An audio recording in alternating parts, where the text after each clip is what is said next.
गिद्ध और कौवा इतना ऊपर उड़ा, इसके उड़ने का फायदा कौन सा मिला?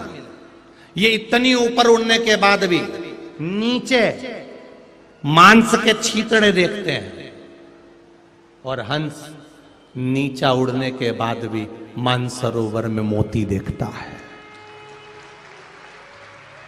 कितनी ऊपर उड़ रहे हैं, गिद्ध भी ऊपर उड़ रहा है, कौवा भी ऊपर उड़ रहा है, बहुत ऊंची ऊंची ऊंचाइयों में उड़ते चले जा रहे हैं, बहुत ऊंचा उड़ते चले जा रहे हैं, और उड़ने के बाद भी ये मांस के टुकड़े देख रहे हैं,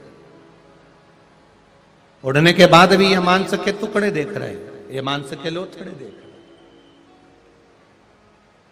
और हंस ज्यादा ऊपर नहीं उड़ा है, देख रहा है तो नीचे देख रहा है, सरोवर में से मोती छाट रहा है।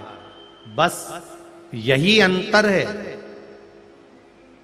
यही अंतर है विद्यावान में और विद्वान में।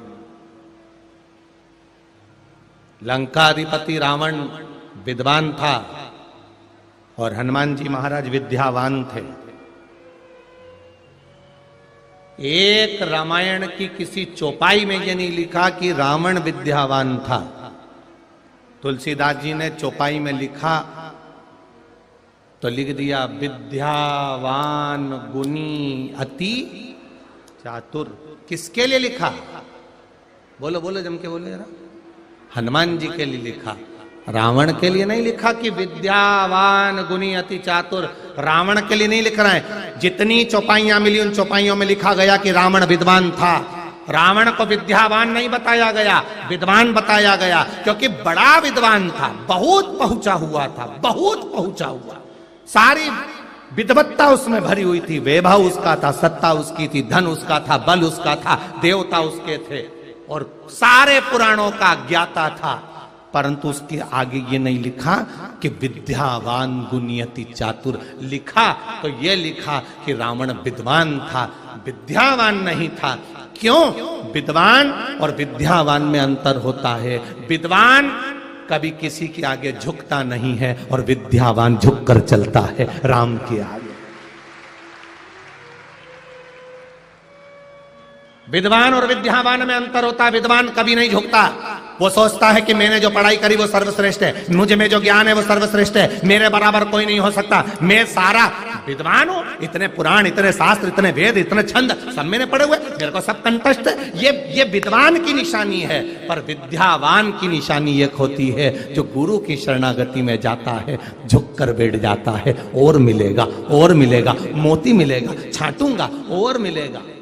विद्वान अहंकार में इतना ऊपर उड़ जाता है, इतना ऊपर उड़ जाता है, इतना ऊपर उड़ जाता है कि लोगों की केवल बुराइयां छाटा करता है। और विद्यावान इतना नीचे हो जाता है कि लोगों में से अच्छाइयां निकालना प्रारंभ कर देता है, मोती निकालना प्रारंभ कर देता है।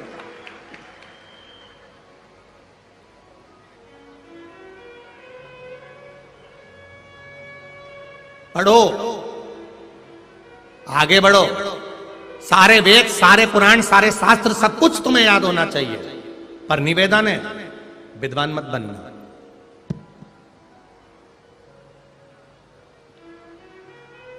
विद्वान मत बनना, निवेदन है।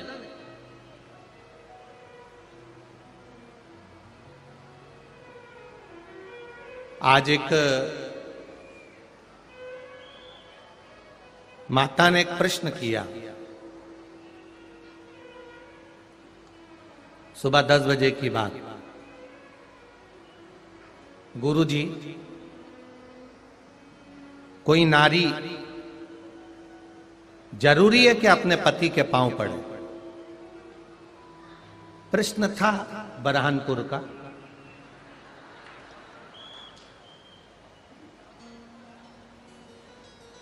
कोई नारी जरूरी है कि अपने पति के पांव पड़े?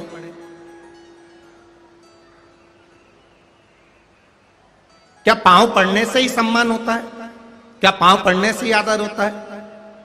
हमने कहा ठीक है, मत पढ़ो, पर एक काम करो, केवल पांव पड़ने से सम्मान नहीं होता। मोबाइल चला रही हो और तुम्हारा पति आ जाए तो मोबाइल बंद कर कर साइड में रख देने पर भी सम्मान होता है।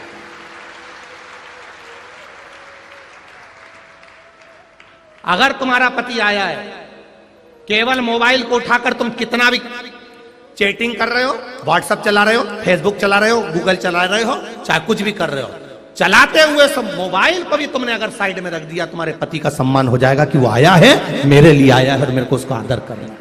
बहुत उतना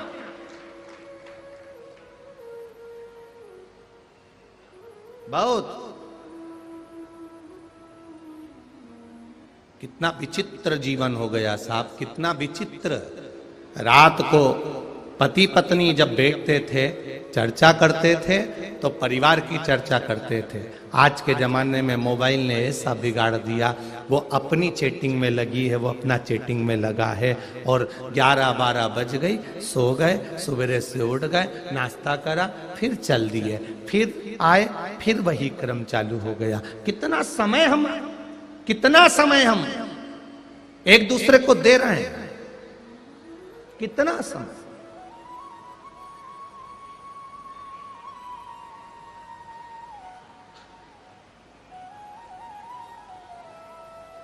दे ही नहीं पाते।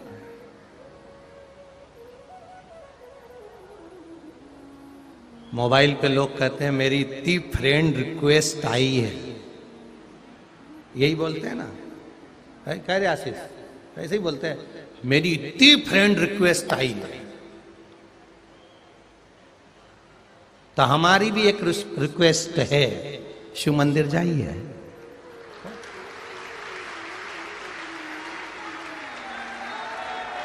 हम भी तो यही कर रहे हैं, हम भी तो आपके बेस्ट फ्रेंड हैं, हम भी तो फ्रेंड हैं। वो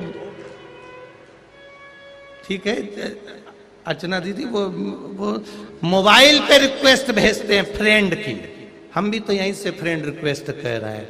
बस शिव मंदिर तक जाओ, एक लोटा जल शंकर, एक पत्र आया है,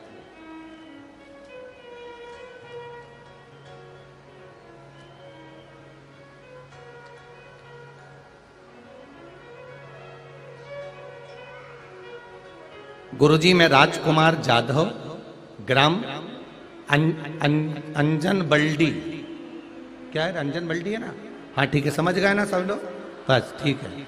अंजन बल्डी तहसील, जिला बुरहानपुर, मध्य प्रदेश। कहीं बैठे हो तो हाथ हिलाइएगा, कहीं बैठे हो तो हाथ हिलाइएगा।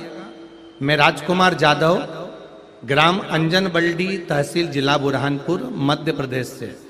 मेरी नातनी जिसकी उम्र 9 वर्ष की है, जब वह 5 वर्ष की थी तब उससे एक बीमारी हो गई थी, उसका शरीर सफेद होने लगा था, उसकी चमड़ी सफेद दाग से ग्रसित हो गई, पूरा शरीर।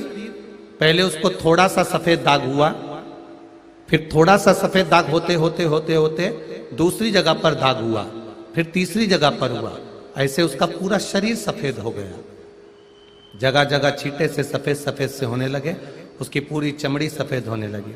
इसका इलाज हमने अहमदाबाद में कराया, राजस्थान के डॉक्टरों से भी कराया, आयुर्वेदिक इलाज भी करवाया, लेकिन वो बीमारी तो बढ़ती गई। लड़की का जीवन है गुरुजी, पूरा शरीर सफेद होने लगा। अब क्या करें, आखिरी में दवाई कर कर कर थक गए, घर में आकर बैठ गए। तब हमारी बुआ ने बताया कि टीवी पर सियोरवाला महाराज का शिव पुराण आता है, उसको थोड़ी देर सुनो। शिव पुराण की कथा सुन रहे थे, उस कथा में आपने शंकर भगवान को एक भस्म का प्रयोग बताया था। वो भस्म चढ़ाकर बाल्टी में डालकर उसको स्नान करना था। हमने वो बेटी को कराना प्रारंभ करा, पशुपति व्रत करना प्रारंभ करे। गुरुदेव आज मेरी बेटी वापिस अपने असली शरीर में आ गई है और उसका चर्म रोग, उसकी चमड़ी जो सफेद थी वो ठीक हो गई है। मैं अपनी बेटी का फोटो लगा रहा हूं जिससे वो मेरी बेटी वापिस अच्छी हो गई है, उस बेटी का मैं वापिस फोटो लगा रहा हूं। गुरुदेव मैं शिव महापुराण को नमन करने के लिए आया हूं कि उस बेटी की शादी कहीं नहीं होती अगर ऐसा चमड़ी सफेद रहती तो, पर मेरे बाबा ने मेरी बेटी को वापस अच्छा कर दिया, उसकी चमड़ी वापस ठीक कर दी। ये बेटी, उसका फोटो भी लगाया, आप आस्था चैनल के माध्यम से अपनी एलईडीओं पर देख सकते हैं। ये शिव तत्व है, ये शंकर योग घड़ी। एक भजन का बल। एक पत्र और है, पत्र तो बहुत सारे है जी हो, सारे एक्सरेओं की रिपोर्ट देख लो, डॉक्टरों की रिपोर्ट देख लो, ठीक है, चैनल के माध्यम से। सारी डॉक्टरों की रिपोर्ट भी देखते जाइए।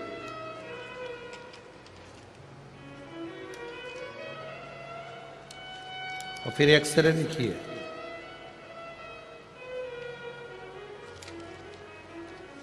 ये सारी डॉक्टरों की जांचें हैं। पत्र है, मेरा नाम सुमित श्याम सुंदर पलंगे है, राहा जोरा औरंगाबाद संभाजी नगर से आए हैं। कहीं बैठे हो तो हाथ हिलाइएगा। संभाजी नगर से आए हैं, श्याम सुंदर पलंगे हैं। 15 जनवरी 2023 को गले में पहले छोटी गठान थी, वो गठान बढ़ गई और 2 गठाने गले में हो गई। डॉक्टर को दिखाया, उन्होंने कहा इस गठान का ऑपरेशन करना पड़ेगा, इसको निकालना पड़ेगा, जांच के लिए जाएगी। और गठाने बड़ी हैं, इसलिए एक एक का ऑपरेशन एक एक बार में होगा। पहले एक गठान का ऑपरेशन होगा, फिर दूसरी गठान का ऑपरेशन होगा। ऑपरेशन की तारीख निकल गई। इतने में हम दवाई लेकर वापिस आ गए और शिवजी का जल चढ़ाकर बेलपत्र खाना प्रारंभ करा। शिवजी की कृपा किसको कहते हैं? डॉक्टर से कहा 1 महीने का टाइम दो। 1 महीने का टाइम क्यों मांगा? गुरुजी 3 महीने का टाइम देते हैं, तो हम 1 महीने का टाइम लेकर आए और जल चढ़ा हुआ शिवजी पर पीने लगे, एक बेलपत्र खाने लगे। बाबा की कृपा से वो गठान हाथ लगाकर देखने लगे तो वो गठान धीरे धीरे पूरी गल गई। हम जांच कराने गए तो गठान पूरी गल चुकी थी। ये शिव तत्व है, ये शंकर योग घड़ी है। उसकी भक्ति का बल बढ़ता है, उसके भजन का बल बढ़ता है।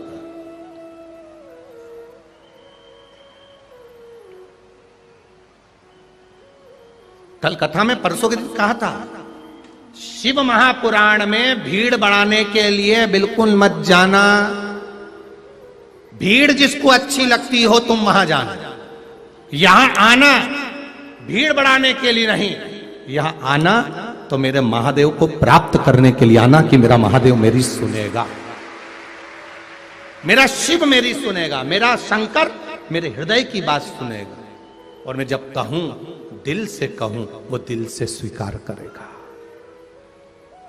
सहज नहीं है मेरा महादेव। मैंने तेरे ही भरोसे भोले, तेरे ही भरोसे हवा बिच उड़नी जावागे। बाबा डोर तुम छठेला में कटी जावागे। भोले मैं तेरी पतन, शंभु मैं तेरी पतन। शिव तत्व की ओर अग्रण्य हो, शंकर की भक्ति की ओर अग्रण्य हो। आज जब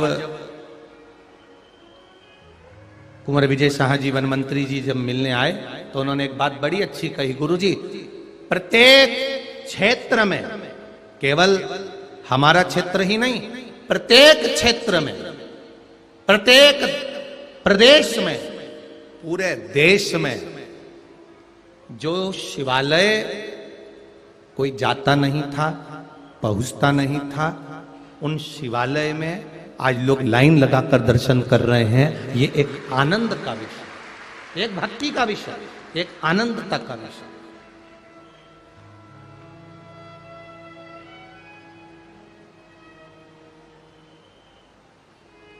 और होना भी यही चाहिए। अरे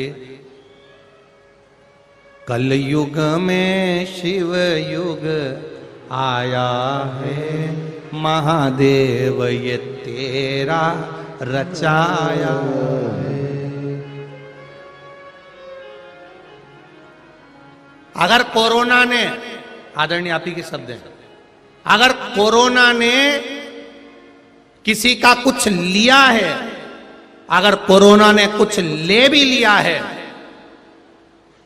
तो मंत्री जी कह रहे थे कोरोना ने शिव पुराण दे भी दी है। ये कोरोना ने दी है शिव महापुराण की कथा। और कोरोना ने शिव महापुराण की जो कथा दी, आपके हृदय में, आपकी चित्तवृत्ति में, आपके हृदय में बैठी। कथा तो पहले से हो रही थी, शिव पुराण तो पहले से चल रही थी, पर जन जन तक जो शिव पुराण पहुंची है, जो घर में बैठकर आपने धारण करी, अपने हृदय में उतारा, ये शिव पुराण ने आपके भीतर एक स्थान बनाया। शिव महापुराण को पहले कोई पढ़ता नहीं था, शिव महापुराण को पहले कोई जानता नहीं था। अर्चना दीदी, पहले शिव पुराण को कोई नहीं जानता था, बस ये कहते थे 18 पुराण में एक पुराण है। कोई शिव पुराण को नहीं जानता था, कोई शिव पुराण को पढ़ना नहीं जानता था, पढ़ता नहीं था, जानता नहीं था।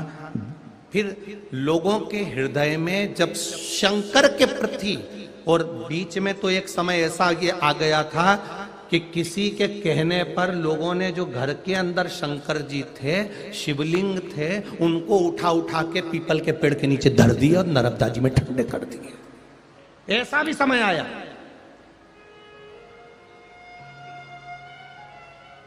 जो भगवान के शंकर के शिवलिंग को घर में से निकाल कर मंदिर से बाहर निकाल दिए घर के, और घर के मंदिरों से शिव जी को निकालकर लोगों ने नर्मदा जी में डाल दिए, मंदिरों में रख दिए, पीपल के पेड़ के नीचे रख दिए। ये भी समय आया। किसी ने कह दिया घर में शिवलिंग नहीं होना चाहिए। अच्छा हुआ उन्होंने शिवलिंग का बोला, अगली बार कह देते घर में तुम्हारा बाप भी नहीं होना चाहिए।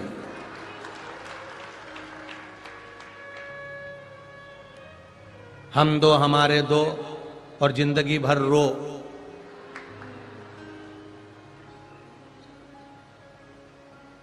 और अगर कोई आ भी जाए तो उसको कचरे के डब्बे में डाल के बाहर फेंक दो। ये हमारा सनातन धर्म नहीं है। मेरे सनातन धर्म की एक निशानी है, पहले की माताएं जाती थी, आज की माताएं भी जाती है। मेरे सनातन धर्म की सबसे बड़ी निशानी है, मेरे सनातन धर्म की माताएं जब बाजार जाती थी, कोई भी सामान 1 या 2 नहीं लाती थी, आधा दर्जन या 1 दर्जन लाती थी। ये मेरे सनातन धर्म की निशानी है। कटोरी लाई तो सेट में, बोलो री जी जी गलत बोल रहे हैं, ईमानदारी से बोलना, कितनी कटोरी लाती थी? 6। थाली का सेट, बोलते जाओ जल्दी, 6। गिलास का सेट 6। जो सामान लाएगी वो सेट में लाएगी, खाली 1-2 नहीं लाती। और खाली 1-2 लिया है तो कहीं सेट बिगड़ जाएगा, अपन तो नहीं ले, अपन सेट में चलते हैं। तो हमारे पूर्वजों ने तो हमको सेट में रहना सिखाया है। अकेले मत रो, अगर छोरा छोरी भी हो तो कम से कम इनको बाद में कोई निभा ले, अपन चले जाएं तो सेट में तो हो, 1-8 दर्जन या आधी दर्जन तो हो। अगर उतने भी नहीं हो, कम से कम जो परिवार है तुम्हारा, जो परिवार है तुम्हारा, उसमें तुम 2 हो, 4 हो, 3 हो, 5 हो, कम से कम वो तो सुख से रह लो, वो तो सुख से रहो सेट में।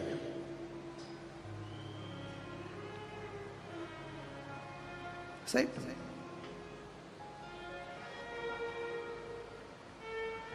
हमारा सनातन धर्म कहता है, हम गोकुल चंद्रमा जी का दर्शन करने के लिए हवेली जी गए। आदरणीय मुखिया जी के सुंदर आनंद में जो हवेली का सुंदर दर्शन किया, वहां मुखिया जी के छोटे भाई थे या बड़े भैया थे, उन्होंने एक बात बड़ी सुंदर कही कि महाराज जी, हम 4-5 भाई का परिवार है, एक ही जगह रहता है, कुछ भी करें पर भोजन हम चारों पांचों भाई एक साथ बैठकर करते हैं। यह सनातन धर्म की पहचान, यह हमारा सनातन धर्म कहता है। आप रोज प्रतिदिन भी अगर घर में एक साथ भोजन नहीं कर सकते बैठ के अपने भाई बंधुओं के साथ में, तो कम से कम हफ्ते में एक दिन ऐसा निकालें कि आपस में चर्चा करें, आपस में बात करें, अपने हृदय के दुख को एक दूसरे में बांटते चलें।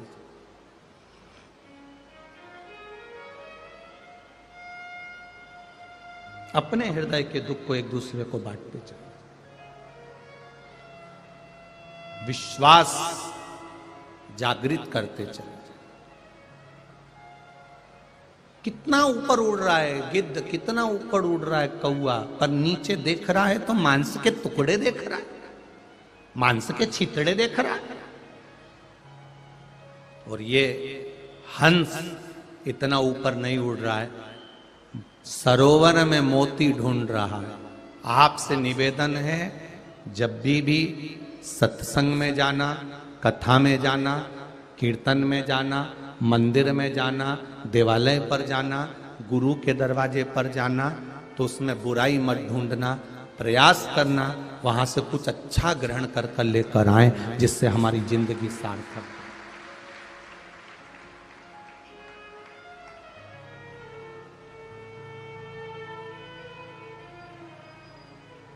ब्राह्मण, क्षत्रिय, वैश्य और शूद्र में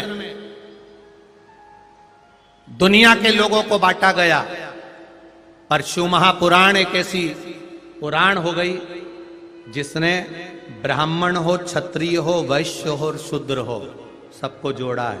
और ये बरहानपुर की शिव पुराण में जाकर आप दर्शन कर सकते हो। अर्चना दीदी आपको साधुवाद दूंगा, इस बरहानपुर की शिव महापुराण में नाई समाज, सेन समाज जो दाढ़ी कटिंग बनाता है, 10 रुपए, 50 रुपए, 20 रुपए, 25 रुपए, 100 रुपए एक दाढ़ी कटिंग के उसको मिलते हैं। दिन भर में कितनी दाढ़ी कटिंग बनाता होगा, कितनी बना लेता होगा। वो सेन समाज रोज रात्रि को यहां पर ठहरे हुए भक्तों को प्रतिदिन केसर का दूध पिला रहा है। वो सेन समाज जब देखा कि भीड़ बढ़ गई है, अपार भीड़ हो रही है, उस सेन समाज ने इडली सांभर बनाकर खिलाना चालू कर दिया। वो सेन समाज, दुनिया के लोग कहते हैं ये नाई है, ये सेन है, वो नाई सेन समाज ने बाहर 25-30 कुर्सियां रख दी और सुबह से शाम तक दाढ़ी कटिंग फ्री बना रहा है। कितने लोगों की सेवा कर रहा है। किसको देखोगे आप? जिस लोहार समाज को लोग कहते हैं लोहार समाज है, ये लोहार समाज है, ये लोहार समाज है, ये लोहार समाज है, ये लोहार समाज है। एक ट्राली गन्ना, एक ट्राली गन्ना प्रतिदिन उस गन्ने का रस निकलवाते हैं और एक ट्राली से 2 ट्राली 3 ट्राली गन्ने का रस प्रतिदिन भक्तों को पिलाते हैं। ये लोहार समाज। एक विठ्ठल समिति है कोई, 36 कुंटल पोहा प्रतिदिन बना रही और प्रतिदिन खिला रही है। 36 कुंटल पोहा प्रतिदिन बना रही है और प्रतिदिन खिला रही है। कोई विठ्ठल समिति है यहां पर, कोई 36 कुंटल पोहा रोज बना रही है। 200 कार्यकर्ता लगे हैं पोहा बनाने में, 200 कार्यकर्ता, और 200 कार्यकर्ता पोहा बना बना कर खिला रहे हैं। धन संपदा, पैसा, दौलत तो एक वेश्या भी कमा लेती है, पर सही जगह नहीं लगा पाती। आज मौका मिला सही कर्म करने का, सत्कर्म करने का। ये धन, ये गाड़ी, ये बंगला, ये जायदाद, ये सत्ता, ये वैभव तुम्हारा यहीं छूट जाना है। कोई नहीं पूछेगा तुम्हारे पास में कितना है, पर तुमने ये 2 हाथों से जो आज धर्म कर दिया। आज कथा का 6ठा दिन हो जाएगा। 2 बजे से 5 बजे तक कथा चलेगी। कल कथा सुबह 9 बजे से 12 बजे तक हो जाएगी। टीवी पर 2 बजे से 5 बजे ही आएगी, पर यहाँ सुबह 9 से 12 हो जाएगी। 12 बजे के बाद सब ये मेला, ये बाबा के भक्त, ये कुबेर भंडारी के भक्त, ये ओघड़ दानी के भक्त, ये सब शिव के गण अपने अपने घर चले जाएंगे। बरहानपुर फिर वैसा की वैसा ही हो जाएगा। मौका मिला सेवा का। कोई चाय पिला रहा है, कोई पानी पिला रहा है, कोई पानी के स्टॉल लगा रहा है, कोई बूंदी बांट रहा है, कोई कुछ बांट रहा है। ये भक्ति है, ये विश्वास। गांव गांव से कोई रोटी भेजा, कोई कुछ भेजा, कोई कुछ भेजा। कुंटलों में 60 कुंटल आटे की रोटियां बनाकर एक गांव के व्यक्तियों ने भेज दी है। धन्यता है। अब ऐसा कुंभ का मेला कहां देखोगे? ये कहां प्राप्त होगा?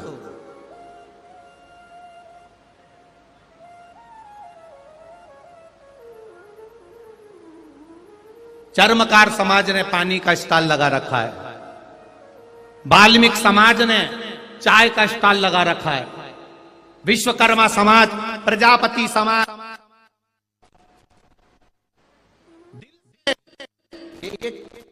क्या वर्णन करूं मैं बरहानपुर वालों, दुनिया कितनी भी तोड़ ले पर सनातन धर्म एक है और एक रहेगा, चाहे कुछ भी हो। तोड़ दे कोई कितना भी, लोग कहे ये ब्राह्मण, ये क्षत्रिय, ये वैश्य, ये शूद्र, हमारा शिव महापुराण कथा कहती है सब एक है। और ये शंकर ने जोड़ रखा, ये शिव ने जोड़। और आप सबको निमंत्रण दूंगा 16 फरवरी से 22 फरवरी तक जो सीहोर में रुद्राक्ष उत्सव हो रहा है, देखना, दर्शन करना। और मौका मिले तो एक दिन आकर कुबेरेश्वर धाम का रुद्राक्ष जो निःशुल्क मिलता है, पूरी दुनिया का रुद्राक्ष लो और एक कुबेरेश्वर धाम का रुद्राक्ष मात्र पानी में डालकर लीवर, किडनी आदि आदि बीमारी हो, रोग हो, घर हो, परिवार हो, गले में, उस रुद्राक्ष की महत्वता को समझो। वो कुबेर भंडारी के घर का है, उसकी कोई कीमत नहीं है। बस इतना जरूर है, कई लोग कह देते हैं ये सीहोर का रुद्राक्ष है या ये कुबेरेश्वर धाम का रुद्राक्ष है। सीहोर का रुद्राक्ष सीहोर से कुबेरेश्वर धाम की ही भूमि से निःशुल्क मिलता है, उसका कोई पैसा नहीं होता। कोई तुमसे कहे कि वहीं का रुद्राक्ष है, ले लो, पैसा दे दो, गलत। आप आओ 16 फरवरी से 22 फरवरी, पर निवेदन है सोने चांदी की रकम पहनकर नहीं, भगवान के भजन की रकम पहनकर आना और भक्ति की रकम पहनकर आना। आइए 16 फरवरी से 22 फरवरी तक टीवी पर कथा आएगी 1 बजे से 4 बजे तक, और आकर कुबेर भंडारी की उस कंकर शंकर की भूमि का स्पर्श करिए, दर्शन करिए, फुलेरा दूज मनाइए, शिवरात्रि मनाइए और बाबा के धाम पर आकर अविरल भक्ति का लाभ लीजिए। अविरल भक्ति।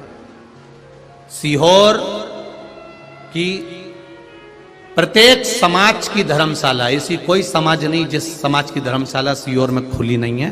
प्रत्येक धर्मशाला सारे भक्तों के लिए निःशुल्क खोली गई हैं। आप पूरे सीहोर में कहीं पर भी रुक सकते हैं।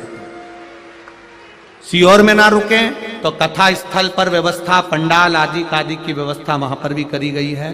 बस आपसे एक ही निवेदन है कि आप धैर्यता से, रास्ती से, आनंद से मेरे देव अधिदेव महादेव की कंकर शंकर की भूमि पर पधार कर अपने दिल की बात मेरे महादेव को कहकर एक बार अपने यहां जरूर जाए, शिव तत्व को धारण। ये मौका मिला है करने का। बरहानपुर के सारे भक्तों को जिन्होंने प्रत्यक्ष अप्रत्यक्ष रूप से यहां सेवा दी है, किसी ना किसी रूप में आकर कुछ ना कुछ दिया है, करा है और करा करते रहना, उसको छोड़ना नहीं है। सबको साधुवाद देता हूं। ये आपकी भक्ति है, ये आपका विश्वास। तो कहे ना, अरे लुटा दिया भंडार काशी, कर दिया माला काशी। तुमने दोनों हाथों से लुटाया। कल कथा समापन हो जाएगी। कितनी तारीख है कल? जम के बोलो जरा। 9 फरवरी लिख के रख लेना कि 9 फरवरी तक कथा बरहानपुर में श्रवण करिए और 3 महीने इस कथा को सुनो और बाबा से तुमने दिल से श्री शिवाय नमस्तुभ्यम कहकर दिल से, चाहे टीवी के सामने, चाहे मोबाइल पर, चाहे पंडाल में बैठकर दिल से जो कहा है, 3 महीने मेरा बाबा अगला पत्र तुम्हारा जरूर मिलेगा, निश्चित। और कहूंगा ये पत्र कोई साधारण नहीं, इनको पढ़ो। हम नहीं पढ़ पाते इतने पत्र, पढ़ो इन पत्रों को। कितना, ये तो अभी पढ़े नहीं है इसलिए इधर रख ले रहा हूं। ये देखो,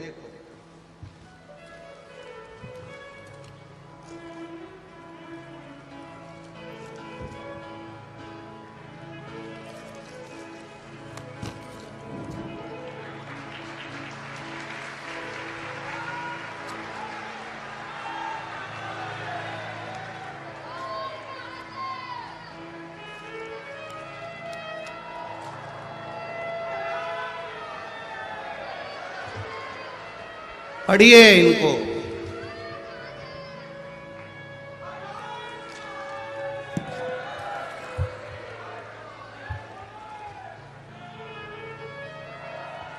खूब पढ़ो। ये पत्र नहीं है, ये मेरे महादेव का विश्वास है जो मेरे बाबा ने आपको दिया। पढ़ो, खूब पढ़ो।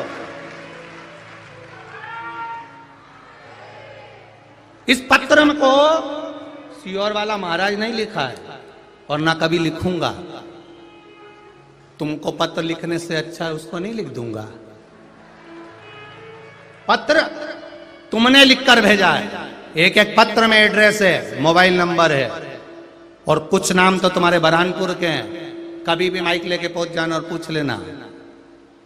क्यों? सही है, ये शिव तत्व है। ओ घड़ी, मेरा महादेव जब देता है तो कहता नहीं है कितना दे देता है, ये बाद में मालूम पड़ता है कि उसने क्या दिया है। क्या दिया उसने, ये बाद में मालूम पड़ता है।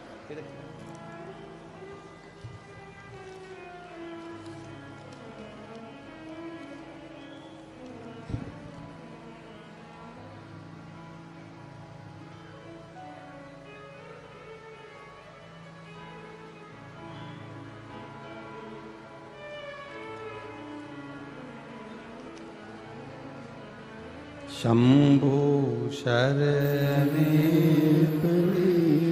मांगू घड़ी रे घड़ी दुख काटो, दया करी न दर्शन आपो। शंभु शरण पड़ी मांगो घड़ी रे घड़ी दुख काटो, दया करी न दर्शन आपो। पत्र अच्छा है, दिख रहा है। फोटो देखो पहले, उस फोटो में देखो उसका पाँव कितना टेढ़ा है। जितने लोग भी एलईडी पर देख रहे हो, आस्था चैनल पर देख रहे हो, पत्र बहुत सारे आप पढ़िएगा, वो तो हाथ में आया है, इसको पढ़ लीजिए। भूपेश जायसवाल, जलगांव, मोबाइल नंबर ये है।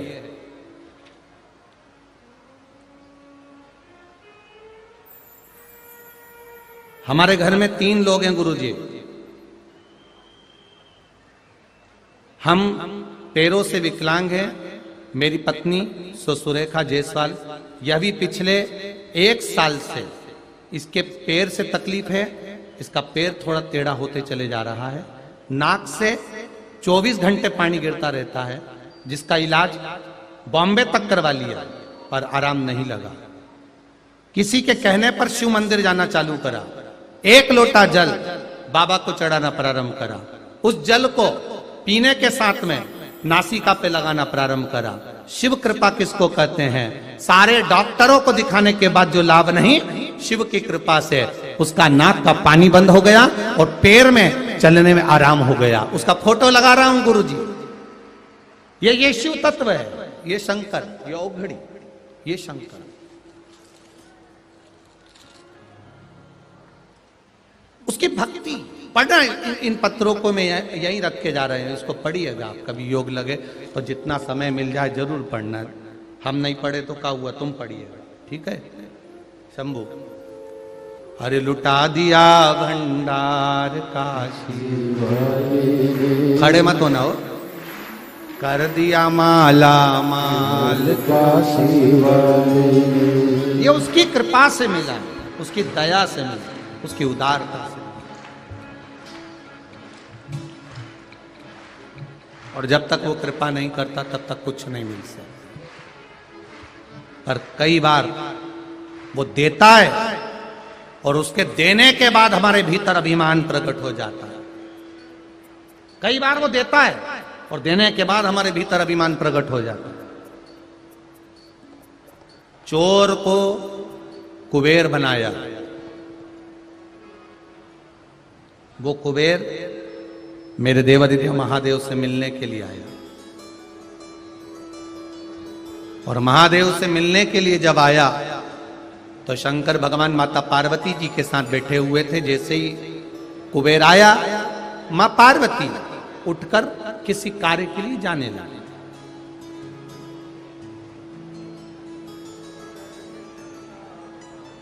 माता पार्वती जा रही हैं। अब पार्वती मैया क्या कर रही हैं? कार्तिकेय जी के साथ बैठकर सत्संग कर रही हैं, बात कर रही हैं, चित्त कर रही हैं।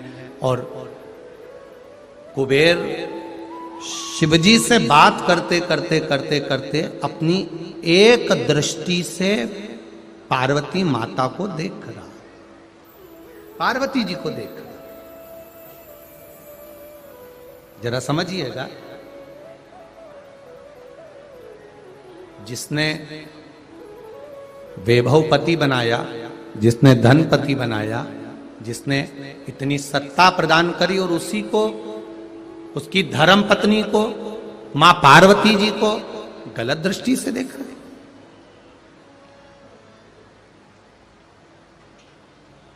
मां ने देखा कि कुबेर मुझे देख रहा, एक दृष्टि से गलत दृष्टि से देख रहा। क्रोध आ गया और माता को क्रोध आया, और मां ने कुबेर की एक आंख को भस्म कर दिया, लाल पड़ गई पूरी आंख। शिवजी ने पूछा, पार्वती तुम ये क्या कर रही हो? ये कुबेर है, कुबेर।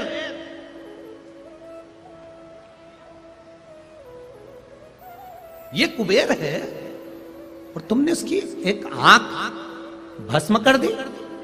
पार्वती जी कहती हैं, बाबा भोलेनाथ जी, आपने चोर को कुबेर बनाया, धनपति बनाया, वैभवपति बनाया, सत्तापति बनाया, सब कुछ आपने कुबेर को दिया, और कुबेर आपने दिया और आपकी धर्म पत्नी पर गलत दृष्टि दे रहा है। ये कहां की श्रेष्ठता? ये दुनिया बड़ी विचित्र है। आप जिसका साथ देते हो, जिसको आगे बढ़ाने का प्रयास करते हो, जिसको अग्रण्यता देने का प्रयास करते हो, एक दिन वही आपको डसने का प्रयास करता है। ये आपको डसने का प्रयास करता है।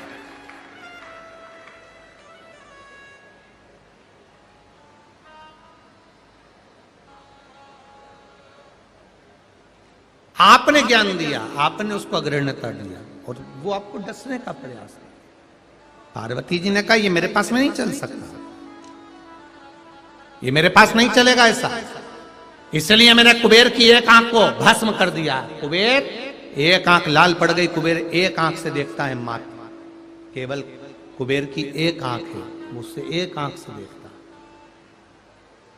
क्योंकि तू गड़बड़ कर रही है।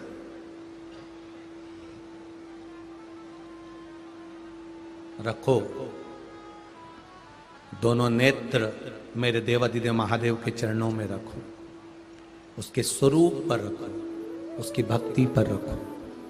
शिव कथा कह रही है। अपने बेटे को सिखाया है अश्वत्थामा जी को, गुरु द्रोणाचार्य ने। सुगंध, अच्छे कर्म की सुगंध, किसी को बताना नहीं पड़ता, अच्छे कर्म की सुगंध अपने आप सब दूर फैल जाती है। कोई कोई बरहानपुर में भी कोई कोई माँ ऐसी होगी, कोई कोई बहू ऐसी होगी जो अपने बच्चे को पढ़ाती होगी, अपने बच्चे को पढ़ाती होगी, और बच्चे को जब अच्छे से पढ़ाती होगी उसके नंबर अच्छे आते होंगे, कंपटीशन एग्जाम में वो बच्चा अच्छे से पास हो जाता होगा, तो मोहल्ले की कई माताओं को मालूम पड़ता होगा कि उनकी बहू बहुत अच्छा पढ़ाती है, उनकी बहू बहुत अच्छा पढ़ाती है, वो अपने बच्चे को बहुत अच्छा पढ़ाती है। तो धीरे से बात ही बात में लोग कह देते हैं, क्यों, क्या तुम मेरे बेटे को पढ़ा दोगी क्या? बोलो, होता है कि नहीं होता? ऐसा होता है ना? क्या तुम मेरे बच्चे को पढ़ा दोगी क्या? तुम मेरे बच्चे को पढ़ा दोगी? अपने बच्चे को पढ़ाते पढ़ाते वो कह देती है, अच्छा भेज देना, मैं पढ़ा दूंगी। अब वो दूसरे का बच्चा आ गया, दूसरे के बाद तीसरे का आ गया, तीसरे के बाद चौथे का आ गया, चौथे के बाद पांचवे का आ गया। धीरे धीरे धीरे धीरे उसने सोचा नहीं था कि मैं अपनी खुद की कोचिंग क्लासेस खोल लूंगी और खुद ट्यूशन पढ़ाना चालू कर दूंगी, और बाबा चालू करवा देता। अपने बच्चे को ज्ञान दिया, अपने बच्चे को श्रेष्ठ बनाने का प्रयास किया, अपने बच्चे को सुधारने का प्रयास किया। और जब हम अपने बच्चे को श्रेष्ठ बनाने का प्रयास करते हैं, उसकी जो सुगंध होती है वो सब जगह फैल जाती है। वही सुगंध अश्वत्थामा की हस्तिनापुर तक पहुंच गई। हस्तिनापुर से भीष्म पितामह ने दूतों को भेज दिया, गुरु द्रोणाचार्य को बुलाया गया। गुरु द्रोणाचार्य जब जाने लगे तो गुरु द्रोणाचार्य ने कहा कि मेरा बेटा अश्वत्थामा भी मेरे साथ जाएगा, अश्वत्थामा को भी ले जाने लगा।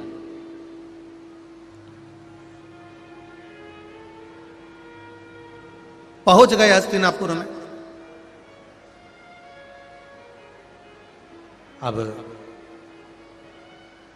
हस्तिनापुर के राजाओं ने सूचना करी कि हमारे ये कौरव और पांडव हैं, भीष्म पितामह कह रहे हैं इनको पढ़ाना, इनको शस्त्र विद्या सिखाना। शस्त्र विद्या? हाँ। गुरु द्रोणाचार्य ने कहा मैं शस्त्र विद्या सिखा दूंगा, पर शर्त केवल एक है कि उस विद्या में मेरा बेटा भी मेरे साथ में उस विद्या को सीखे, मेरा बेटा भी उस विद्या को सीखे। बस केवल चाहता इतना ही, मेरा बेटा भी वो सीख जाए। ठीक है, सिखाओ। शस्त्र विद्या सीखना पांडवों ने चालू करा, कौरवों ने चालू करा, अश्वत्थामा चालू करे।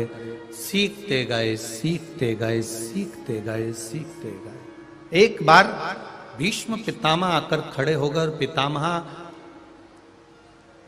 ने गुरु द्रोणाचार्य से कहा कि आपने क्या सिखाया है, आज हम परीक्षा लेना चाहते हैं। आपने क्या सिखाया बच्चों को, हमको परीक्षा लेना। ठीक है, लीजिए, ले परीक्षा।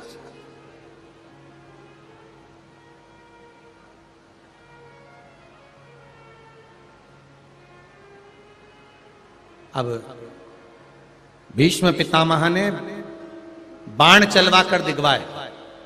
पांडवों ने बाण चलाए, कौरवों ने बाण चलाए, सबको विजयता प्राप्त हुई, सब आनंद में हुए। भीष्म पितामह प्रसन्न हो गए। पितामह ने प्रसन्न होकर कहा कि अब बताओ कि गुरु द्रोणाचार्य, आपने मेरे बच्चों को, ये मेरे बच्चों को तुमने इतना विद्वान बना दिया, मैं आपको क्या दूं, क्या प्रदान करूं? गुरु द्रोणाचार्य एक शब्द भी नहीं बोले, एक शब्द गुरु द्रोणाचार्य के सामने से नहीं निकला। अश्वत्थामा जो विद्या सीखने में लगे हुए थे, उन्होंने भीष्म पितामह के पास जाकर प्रणाम कर कर हाथ जोड़कर कहा, मैंने भी शस्त्र विद्या सीखी है, आप एक बार मेरी भी शस्त्र विद्या तो देखो। आपने अपने बच्चों की देखी है, मेरी भी तो शस्त्र विद्या देखो। ठीक है अश्वत्थामा, खड़े हो जाओ।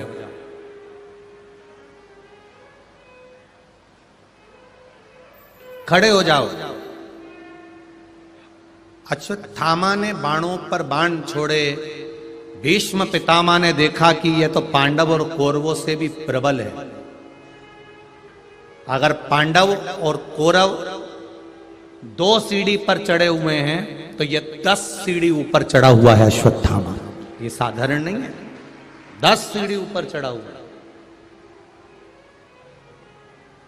अश्वत्थामा। आज मैं बहुत प्रसन्न हूं, बहुत प्रसन्न, अति प्रसन्न हूं आज।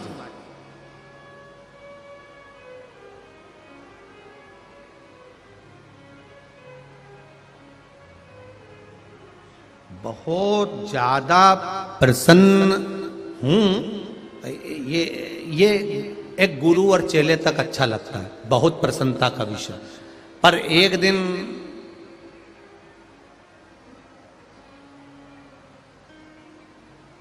पत्नी पति से कह दे कि आज मैं बहुत प्रसन्न हूं,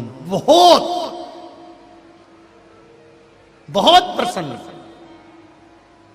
एक कथा में एक पढ़ा था, एक ध्यान में आया, एक पति का जन्मदिन था, पत्नी रोज लड़ती थी, उसने आज सोच लिया था आज नहीं लड़ूंगी क्योंकि इनका हैप्पी बर्थडे टू यू है, मैं नहीं लड़ूंगी आज, पक्का है।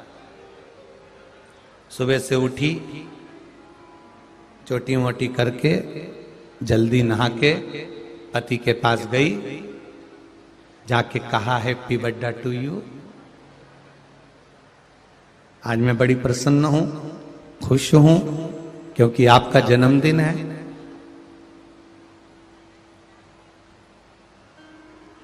आज ऑफिस से आप थोड़ा जल्दी आ जाना, अपन दोनों होटल चलेंगे क्योंकि आज आपका हैप्पी बर्थडे टू यू है, जन्मदिन।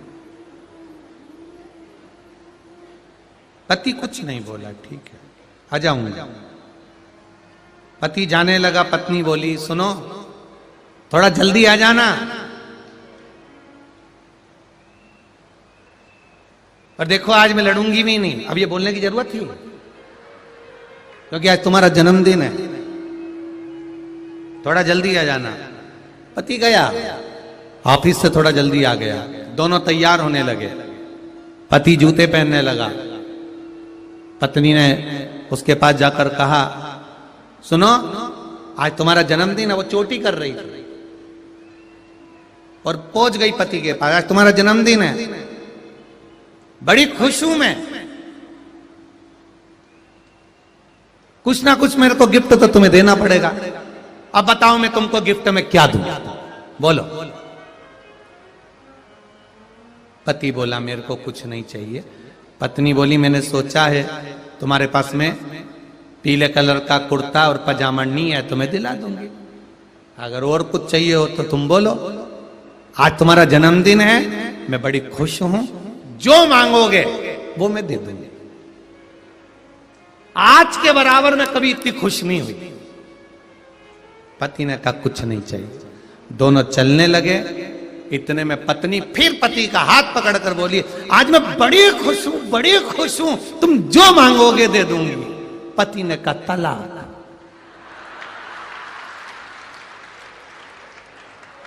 पत्नी अंदर झाड़ू उठा लाई, तलाक। इतना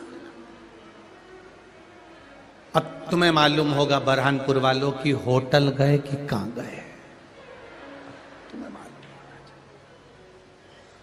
खुश हो, प्रसन्न हो, उस प्रसन्नता में, उस प्रसन्नता में कुछ मांगने वाला ऐसा ना मांग ले जैसे दशरथ जी के साथ हुआ। इतने प्रसन्न हो गए थे दशरथ जी कि कई मांग ले तूने मेरी रक्षा करी है, मांग ले तूने मेरी रक्षा करी है, मांग ले। तो कहती है मेरे वरदान तुम्हारे पास धरोहर में रखना, जब मौका मिलूंगी तब मांग लूंगी। मांगा, राम जी के लिए 14 वर्ष का वनवास मांगा।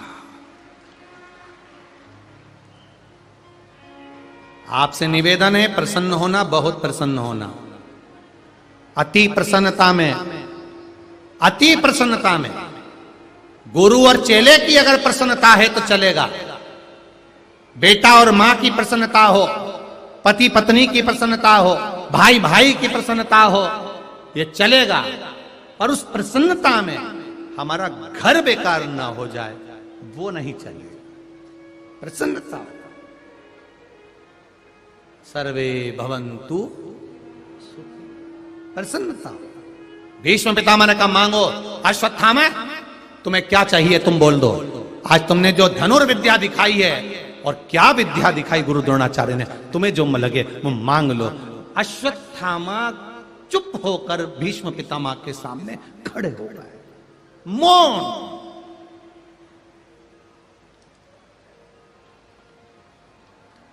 जब व्यक्ति बोलने वाला, बहुत बोलने वाला व्यक्ति एकदम चुप हो जाता है तो समझना उसके दिल को कितनी घात लगी होगी, अंदर से कितना टूटा हुआ होगा वो, भीतर से कितनी चोट खाई होगी उसने। इतना बोलने वाला, इतनी बोलने वाली, चिड़िया जैसी चहकने वाली, इतना बोलने वाला और एकदम मौन हो जाए, एकदम चुप। अंदर कितना टूटा होगा वो देखिएगा जरा, भीतर कितना टूटा होगा।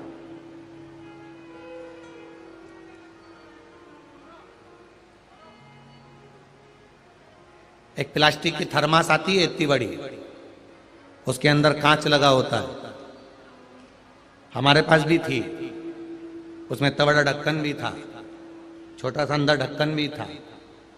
उसको खोल लो, उसमें से कांच लगा होता है, उसमें से इसे डाल के पानी वानी जो भी है, ठंडा गरम चाय वगैरह उसमें पिए। अब उसके अंदर जो कांच लगा होता है ना, वो अगर टूट जाए तो थर्मास किस काम की? तुम्हारे किसी काम की है थर्मास? फिर वो जो अंदर कांच लगा है थर्मस के अंदर, बाहर से प्लास्टिक है, अंदर का कांच अगर टूट जाए तो वो थर्मस किस काम की? उस थर्मस का क्या काम थे? कुछ काम की नहीं। उसी तरह थर्मस अच्छी दिखे और भीतर से अगर दिल टूटा हुआ हो, हृदय टूटा हुआ हो, तो वो किस काम, किस काम का? मन का छोटा, मन टूटा। पर कोई कोई थर्मस वापिस अंदर से सही करी जा सकती है।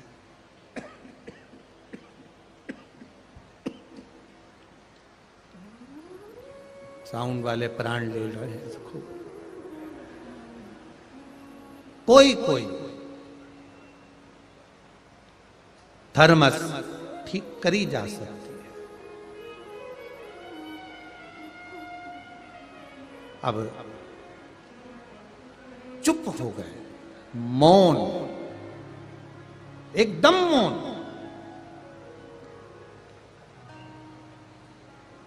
भीष्म पितामह ने पूछा क्या बात है, तुम चुप हो, मौन हो, कुछ बोलिए, बोलो, कुछ बोलो। अश्वत्थामा तुम्हें क्या चाहिए वो बोल दो। भीष्म पितामह ने बार बार पूछा, बार बार पूछा, बार बार पूछा। तब अश्वत्थामा ने फिर कहा, राजा द्रुपद का राज्य चाहिए। राजा द्रुपद का राज्य, जिस द्रुपद के राज्य से मेरे पिता को धक्के मारकर निकाला था, जिस द्रुपद के राज्य से मेरे पिता को अपशब्द कहकर निकाला था, जिस द्रुपद के राज्य से मेरे पिता का अपमान करा गया था, उस राजा द्रुपद का राज्य अश्वत्थामा कर रहा है। भीष्म पितामह आप मुझे दे दीजिए। भीष्म पितामह ने कहा द्रुपद और द्रोणाचार्य का भाव क्या है? अश्वत्थामा ने कहा यह द्रुपद राजा मेरे पिता का मित्र है, पर मेरे पिता गए, उसने अपमानजनक शब्द कहकर धक्के मारकर निकाल दिया। आप सबसे एक निवेदन करना चाहूंगा, पहले भी करा, तुम्हारे मित्र आपस में गालियों से बात करते हो, अपशब्द कहते हो, ताना देते हो, आड़ा टेढ़ा बोलते हो, अपने घर के बच्चे को उस मित्र के पास तुम्हारे साथ लेकर मत जाओ, क्योंकि वो अपशब्द कहेगा, आड़ा टेढ़ा बोलेगा, ताने देगा, भले हंसी में कर रहा है, मजाक में कह रहा है, पर बच्चों के दिल में अगर बैठ गया और बच्चों के भीतर अगर उतर गया तो वो एक ना एक दिन तुम्हारे लिए विनाश का कारण बन सकता है। कोरा कागज है बच्चे, बच्चों के मन में कभी पाप नहीं होता, बच्चे एकदम कोरा कागज रहते हैं, एकदम कोरा कागज।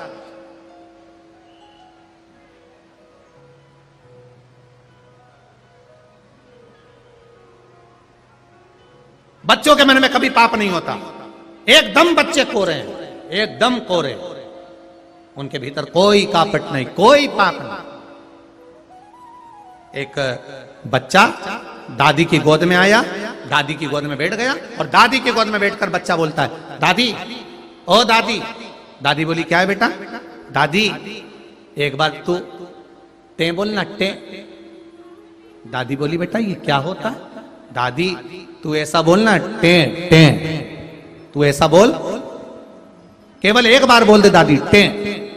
दादी ने कहा, ये टे क्या होता है? ये टे होता क्या है? नहीं दादी तू बस ऐसा बोल, टे बोल दे तू, टे। दादी ने कहा, ये टे क्या होता है? अरे दादी तू बोल तो सरी। दादी बोली, नहीं बोलूंगी, पहले बता टे क्यों बुलवा रहा? नहीं दादी तू बोल। दादी बोल नहीं रही, बच्चा कह रहा है दादी टे बोल।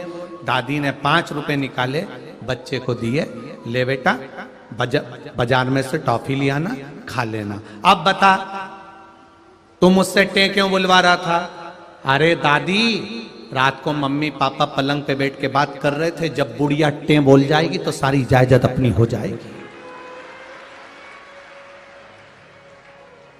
बरहानपुर वालों तुम टे मत बोलना रे, कोई कितना ही प्रयास ना बोल।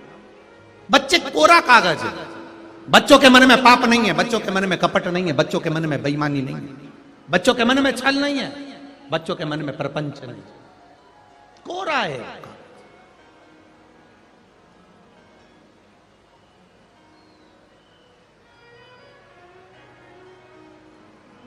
महाराज अश्वत्थामा ने कहा, राजा द्रुपद का राज्य लाकर दे दो मुझे, बस और कुछ भी नहीं चाहिए। इतनी सी बात।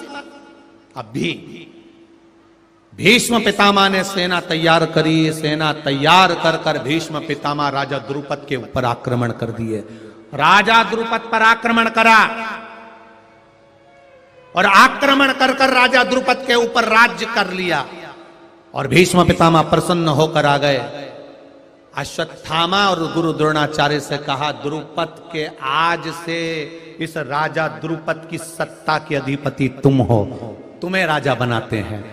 गुरु द्रोणाचार्य, अश्वत्थामा तो खुश हो रहा है, प्रसन्न हो रहा है, आनंद में हो रहा है, पर गुरु द्रोणाचार्य की आंख से आंसू बह रहा है। गुरु द्रोणाचार्य की आंख से आंसू बह रहा है, नेत्रों से जल बह रहा है। जब गुरु द्रोणाचार्य जी की आंख से आंसू बहे, अश्वत्थामा ने पूछा, पिताजी आप रो रहे हो? आज तो खुशी मनाओ, प्रसन्न होइए कि हमारे द्रुपद ने जो तुम्हारा अपमान करा था, राजा द्रुपद ने तुम्हें धक्के मारकर निकाला था, राजा द्रुपद ने तुम्हारा अपमान करा था, राजा द्रुपद ने तुम्हें धक्के मारकर निकाला था, वो द्रुपद का आज सत्ता राजघराना आज हमारे पास में है, प्रसन्न होइए आप।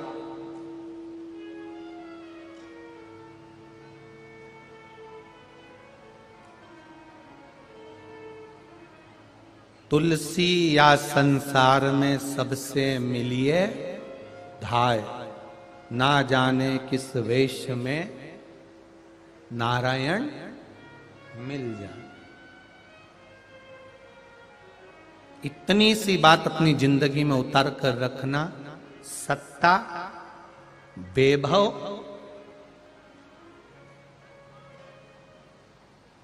धन, संपदा सदा एक सी नहीं रहती।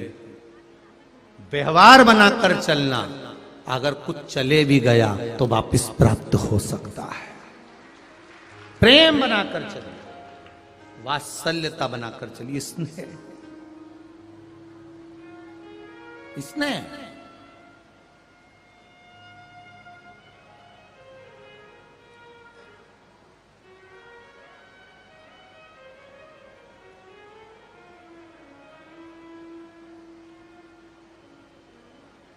महाराज गुरु द्रोणाचार्य की आंख में आंसू भर रहे, रो रहे हैं। अश्वत्थामा पूछ रहे, क्यों रो रहे हो? पिताजी प्रसन्न होइए, जिस मित्र ने तुम्हारा अपमान करा था उसकी सत्ता अपने पास में आ गई। नहीं,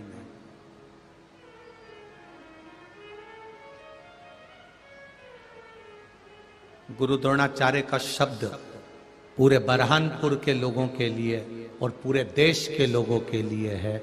याद कर कर रखना गुरु द्रोणाचार्य का शब्द। गुरु द्रोणाचार्य ने अपने बेटे अश्वत्थामा को जो ज्ञान दिया, मेरा दिल कहता है हर माँ हर पिता अपने बच्चे को वो ज्ञान देगा। हर माँ हर पिता गुरु द्रोणाचार्य का शब्द जो अश्वत्थामा से कहा, वो हर माँ हर पिता अपने बच्चे से कहे कि छीन कर खाने वाले का कभी पेट नहीं भरता और बांट कर खाने वाला कभी भूखा नहीं मरता। ये गुरु द्रोणाचार्य का शब्द था अपने बेटे अश्वत्थामा के लिए। छुड़ा कर खा लिया, पेट नहीं भराएगा, पेट नहीं भराएगा। छीन कर खाने वाले का, छुड़ा कर खाने वाले का, चोरी कर कर खाने वाले का, दगा कर कर खाने वाले का, किसी का अपमान कर कर खाने वाले का, किसी के साथ छल कर कर खाने वाले का कभी पेट नहीं भराता। और जो बांट कर खाता है, सबको देकर खाता है, वो कभी भूखा नहीं मरता, कभी भूखा नहीं सोता, उसका पेट महादेव भरता है। भरता है मेरा महादेव, आप दीजिए।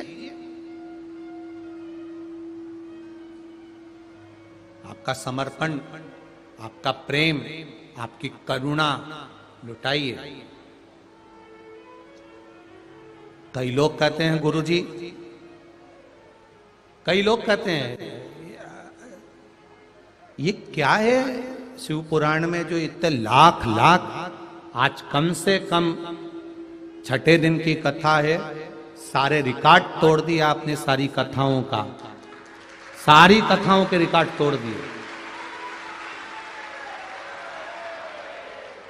सारी कथाओं के रिकॉर्ड तोड़ दिया आपने। कहीं पूरे प्रांगण में, कहीं लोग धूप में कि अच्छा व्यवस्था करने वाले भी कितनी व्यवस्था करें। टेंट लगाने वाला एक कैपेसिटी के अनुसार टेंट लगाएगा कि 2 लाख स्क्वायर फीट का लगाए, 4 लाख का लगाए, 5 लाख का लगाए, पर यही नहीं मालूम पड़ता कि तुम आओगे कितने रे। दिक्कत तो यहां अड़ी पड़ी है ना। और लोग कहते हैं कि लोग धूप में खड़े हैं, धूप में बैठे हैं, वहां बैठे हैं। हम मान रहे हैं, पर कितना सोचेगा आदमी, एक कैपेसिटी कितनी होती है। पत्रकार बंधुओं ने, बरहानपुर के जितने मीडिया है, जितनी सोशल मीडिया है, जितने पत्रकार बंधु हैं, सबको नमन करता हूं। आपकी कलम ने जो पहले दिन लिखा, क्या लिखा पहले दिन, सारी मीडिया की कलम ने जो लिखा, बड़ा सुंदर लिखा कि बरहानपुर के लोगों ने या आयोजन समिति ने इतना नहीं सोचा था कि पहले दिन इतने आ जाएंगे। ये कलम लिखी है पत्रकारों की, और धन्यवाद आपकी कलम को, एक एक पत्रकार को, सोशल मीडिया धन्यवाद, ये आपकी कलम लिख रही है। इतना सोचा नहीं कि पहले दिन लाखों में आ जाएंगे, दूसरे दिन इतने पहुंच जाएंगे, तीसरे दिन इतने आ जाएंगे, और आज छठा दिन तो तुमने कल्याण कर दिया।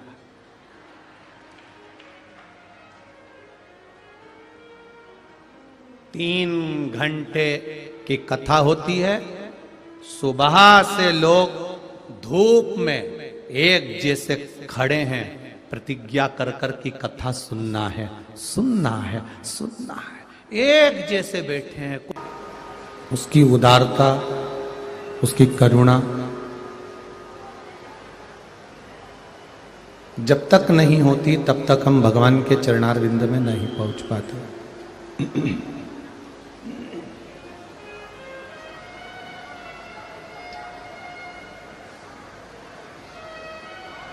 जब वो कृपा करता है, जब वो करुणा करता है, दया करता है,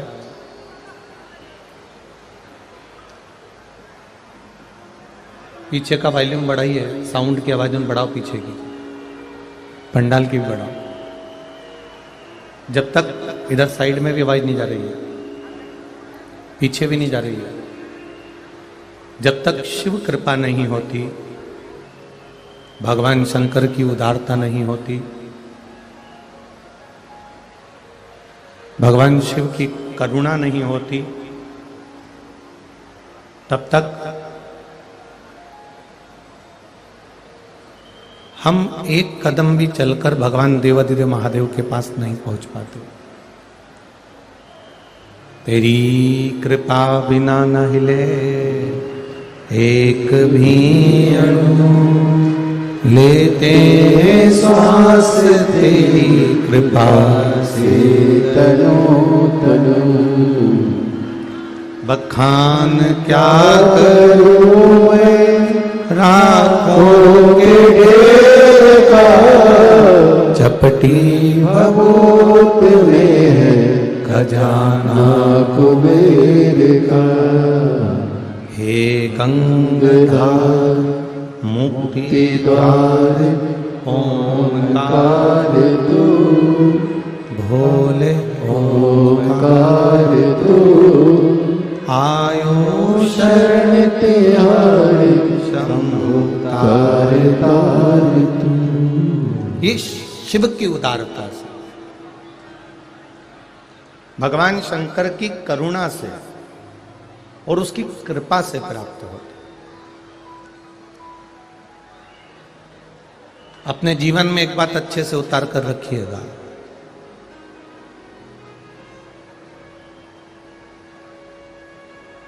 जिसको मनुष्य चुनता है, जिसको इंसान चुनता है, जिसको मनुष्य चुनता है, वो संसद में जाकर बैठता है, और जिसको महादेव चुनता है वो शिव महापुराण में जाकर बैठता है।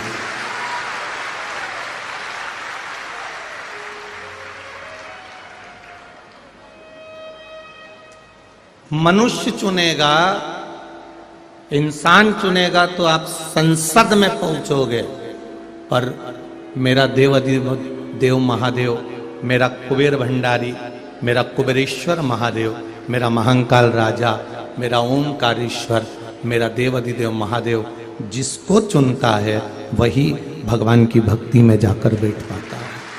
कठिन, बहुत कठिन। कितना ही प्रयास कर लो आप सत्संग तक पहुंच नहीं सकते। आप जाने का विचार भी करेंगे तो मालूम पड़े कोई आ गया, कोई पहुंच गया, कोई कारण बन गया, नहीं जा सकते। जब उसकी कृपा हो जाती है, जब उसकी दया हो जाती है, उसकी करुणा हो जाती है, तब हम पहुंच पाते हैं। 3 किस्मत वाले थे। एक दशरथ जी महाराज, जिनके घर में राम जी का जन्म हुआ। कितनी किस्मत वाले हैं? जिनके घर में परमात्मा खुद जन्म ले रहा है, परमात्मा खुद प्रकट हो रहा है। 3 किस्मत वाले। उसमें पहले नंबर के हैं दशरथ जी, जिनके घर में राम जी महाराज का प्रागट्य हुआ, जिनके घर में राम जन्मे, राम प्रगटे। दूसरे नंबर पर किस्मत वाले हैं भीष्म पितामह, जिन्होंने भगवान कृष्ण के बचपन से लेकर जवानी तक का दर्शन किया और भगवान कृष्ण का दीदार वो हर पल करते रहे। ये दूसरे नंबर के किस्मत वाले। और तीसरे नंबर के किस्मत वाले हैं गिद्धराज जटायु। जब अपने प्राणों को त्यागे तो राम की गोद में उन्होंने अपने प्राणों को त्यागा। राम की गोद में अपने प्राणों को त्यागा। 3 किस्मत वाले हैं। पहले नंबर पर दशरथ जी महाराज किस्मत वाले हैं, दूसरे नंबर पर भीष्म पितामह किस्मत वाले हैं, और तीसरे नंबर पर हैं गिद्धराज जटायु। अब देखिएगा जरा, दशरथ जी महाराज किस्मत वाले हैं क्योंकि राम उनके घर में प्रगटे हैं, राम का उनने दर्शन किया है। भीष्म पितामह किस्मत वाले हैं क्योंकि भगवान कृष्ण का उन्होंने दर्शन किया। पर तीसरे नंबर पर जो है वो गिद्धराज जटायु हैं। ये दशरथ जी महाराज से, भीष्म पितामह से भी बड़भागी हैं, कोटि कोटि लाख कोटि किस्मत वाले हैं, इनके जैसा कोई भाग्यशाली नहीं होगा कि पक्षी होकर भी उन्होंने प्राण त्यागे तो राम की गोद में त्यागे। आवाज गूंज रही है बाबा। राम जी की गोद में उन्होंने प्राणों को त्यागा। ये किस्मत है, ये भाग्य है, ये आनंद है।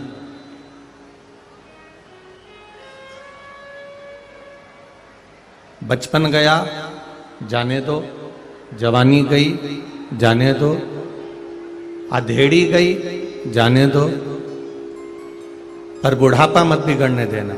ये हमारे को ये कथा कर।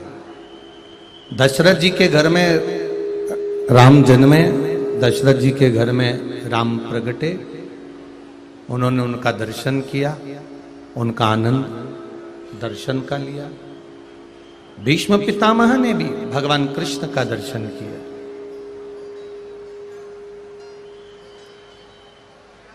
पर गिद्धराज जटायु जिसने जीवन भर मांस खाया,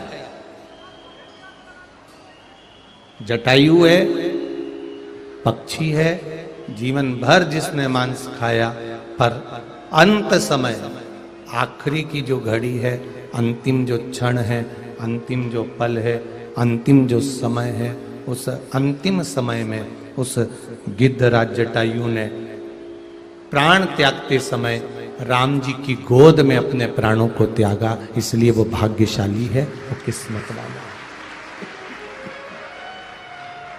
भाग्यशाली है, वो किस्मत वाला है।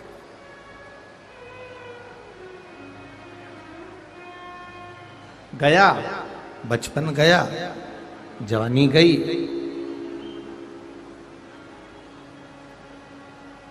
बचपन चले गया, गया जवानी गई, गई अधेड़ी भी चली गई, चली गई। अंतिम बिंदु है बुढ़ापा, आखिरी। उस बुढ़ापे में हम कहीं लोगों की बुराइयां देखने में, लोगों के दोष देखने में, गलतियां ढूंढने में, गलत चीजों को छांटने में, गलतियों को छांटने में अपना जीवन बर्बाद ना कर दे।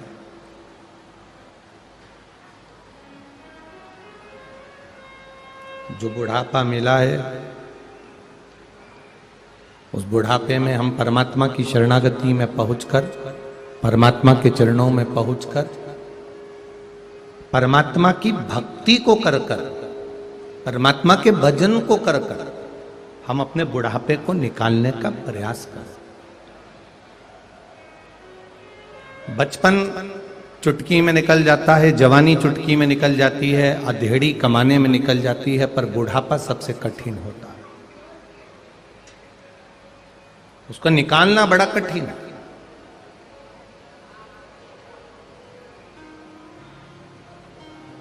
बचपन में आपके बोलने की आदत है, जवानी में आपकी बोलने की आदत है। बचपन में बोलोगे तो माता पिता सुन लेंगे, जवानी में बोलोगे पति बोलेगा, पत्नी सुनेगी, पत्नी बोलेगी, पति सुनेगा। जवानी में एक दूसरे सुन लेंगे, अधेड़ी आएगी, आपके बच्चे थोड़ा बहुत सुन लेंगे।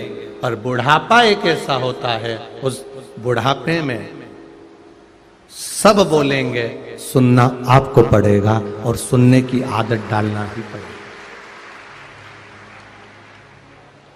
एक बुढ़ापा होता ही ऐसा। बचपन खेल में खोया, जवानी नींद भर सोया, बुढ़ापा देख कर रोया, सिराने मौत हंसती है। ये अंतिम बिंदु को संवारने का एक आनंद, अंतिम बिंदु को सुधारने का एक आनंद, ये बुढ़ापा है। अंतिम बिंदु को सुधारने का एक आनंद।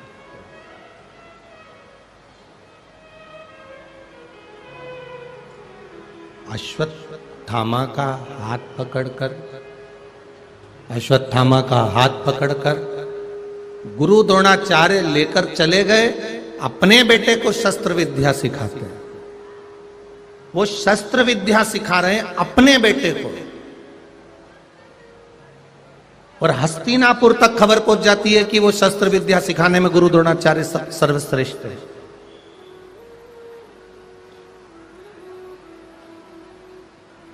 वह हस्तिनापुर तक बात पहुंच जाती है कि ये शस्त्र विद्या में सर्वश्रेष्ठ गुरु द्रोणाचार्य है, सर्वश्रेष्ठ है। ये जिंदगी की शुरुआत है।